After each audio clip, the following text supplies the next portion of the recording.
نواز رسول حضرت امام حسین رضی اللہ عنہ کو بے دردی کے ساتھ شہید کرنے کے بعد یزیدی لشکر نے مدینہ منورہ کا رخ کیا۔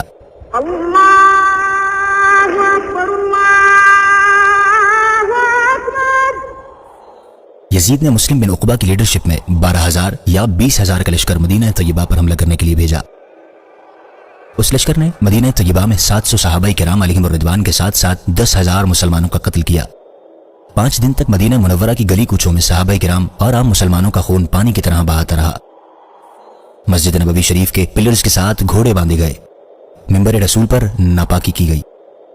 نبی پاک صلی اللہ علیہ وآلہ وصحبہ وسلم کی مسجد میں 3 دنوں تک نہ تو اذان ہوئی نہ نماز۔ کسی کو بھی نماز کے لیے مسجد آنے کی اجازت نہ دی گئی۔ کتے اور بھیڑیے مسجد میں گھومتے رہے۔ یزیدیوں نے مدینے والوں کے گھر لوٹ لیے، نوجوانوں کو قید کر لیا گیا، پاک بیبیوں کی عزتیں تک لوٹ لی گئی اور ایسی ہوش ربا حرکتیں کی گئیں جو ناقابل بیان ہیں۔